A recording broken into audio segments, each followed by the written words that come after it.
Baik, pada kesempatan kali ini saya akan menjelaskan mengenai biofarmasetika sediaan transdermal. Nah, yang pertama mengenai struktur kulit dan jalur penetrasi.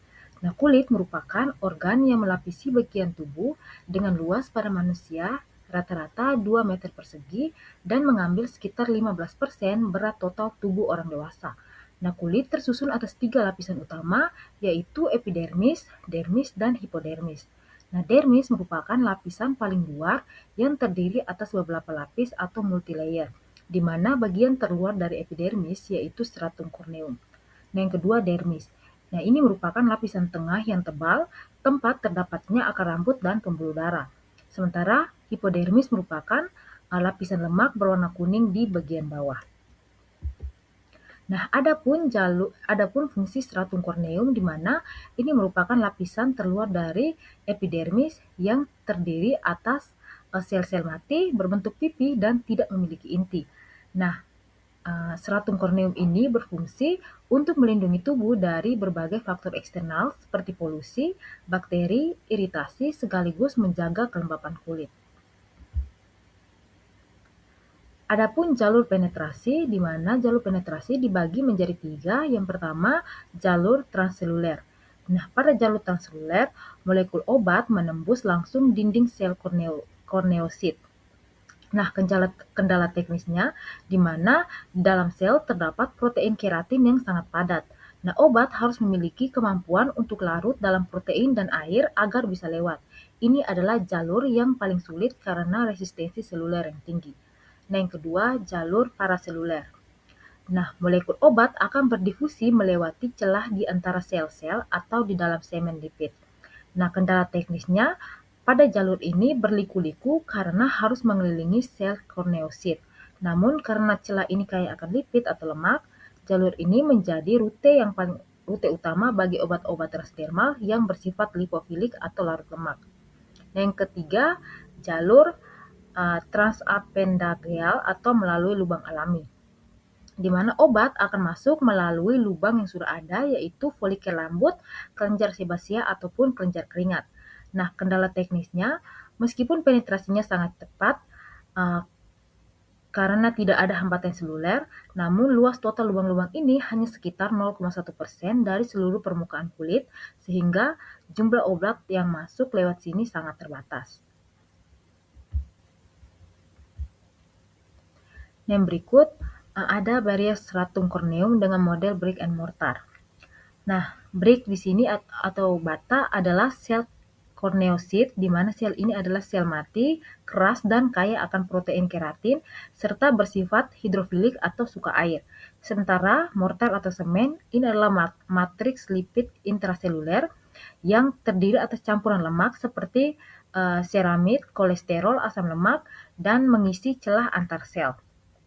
Nah, ketika molekul obat yang bersifat hidrofilik atau larut air ya seperti yang ditunjukkan pada bagian tengah atau berwarna biru, molekul ini tidak bisa melewati kulit karena mereka akan tertahan pada susunan bata yang rapat dan ditolak oleh lapisan semen yang bersifat larut lemak atau suka lemak.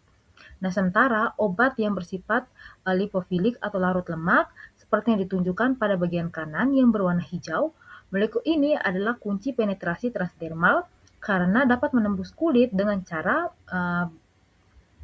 berliku-liku mengikuti jalur semen atau lipid di antara sel-sel.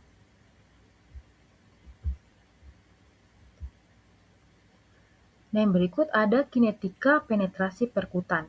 Jadi, difusi obat melalui kulit umumnya mengikuti hukum Fick 1, di mana hukum Fick 1 atau hukum Fick pertama ini menyatakan bahwa fluks difusi atau perpindahan partikel sebanding dengan gradien konsentrasi atau bergerak dari area berkonsentrasi tinggi ke area dengan konsentrasi rendah. Nah, dalam bentuk matematis, hukum ini dapat dinyatakan sebagai J sama dengan D dikali dC kali dx, di mana J adalah fluks difusi, D adalah koefisien difusi, dC per dx adalah gradien konsentrasi, di mana ini berarti bahwa semakin besar perbedaan konsentrasi antara dua area, maka semakin cepat zat tersebut akan berdifusi. Nah, hidrasi kulit, di mana kulit yang lembab atau terhidrasi akan melunakkan jaringan SK atau struktum corneum sehingga dapat meningkatkan permeabilitas dan mempercepat absorpsi. Sementara K atau koefisien partisi ini adalah kemampuan obat untuk pindah dari pembawa di mana salep atau patch ke dalam kulit. Adapun faktor yang dapat mempengaruhi proses absorpsi di mana yang pertama bobot molekul dengan syarat paling kecil kurang dari 500 Dalton. Yang kedua lipofilisitas di mana log P optimal antara 1 sampai 3 di mana ini berarti seimbang antara lemak dan air. Yang ketiga dosis. Nah, dengan dosis rendah potensi obat harus tinggi karena luas area kulitnya yang sangat terbatas. Yang keempat ada lokasi anatomi, di mana penetrasi tertinggi di area kulit sangat tipis seperti belakang telinga atau skrotum dan terendah di bagian telapak tangan atau kaki. Yang berikut ada usia dan suhu, di mana kulit bayi lebih permeabel. Peningkatan suhu kulit dapat meningkatkan laju difusi. Berikut mengenai parameter BA dan BE serta evaluasi. Yang pertama, profil plasma, di mana sediaan transdermal dirancang untuk mencapai kondisi steady state atau kadar obat konstan dalam darah guna untuk menghindari efek toksik atau kekurangan dosis. Yang kedua, sel diffusifrance, di mana alat standar in vitro untuk mengukur seberapa banyak obat yang menembus membran atau kulit donor atau membran sintesis dalam waktu tertentu.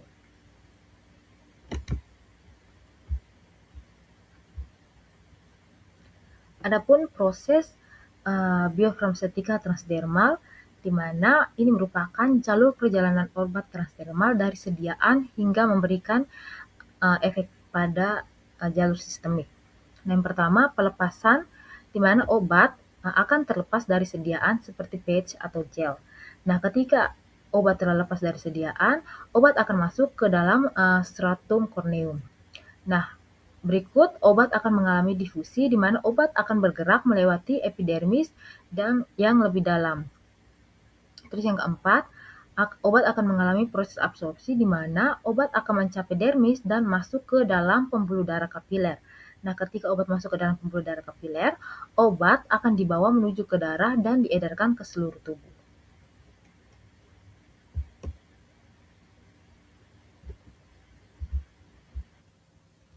Yang berikut mengenai enhancer dan pengembangan sediaan. Nah, jika suatu obat sulit untuk menembus kulit secara alami, maka diperlukan bantuan seperti yang pertama, chemical enhancer, di mana seperti zat kimia seperti alkohol, surfaktan, ataupun terpen, di mana zat-zat kimia ini yang merusak sementara susunan lipid di kulit agar obat dapat lewat dan menembus ke dalam kulit sehingga dapat memberikan efek sistemik. Nah, yang kedua ada physical enhancer seperti microneedles atau jarum mikroskopis yang membuat lubang kecil di kulit seperti yang dilihat pada gambar A dan B. Terus yang kedua ada lontoproresis, di mana ini menggunakan arus listrik kecil untuk mendorong molekul obat yang bermuatan masuk ke dalam kulit. Sementara yang ketiga ada sonoporesis dengan menggunakan gelombang ultrasonik. Sekian penjelasan mengenai biofarmasetika sediaan transdermal.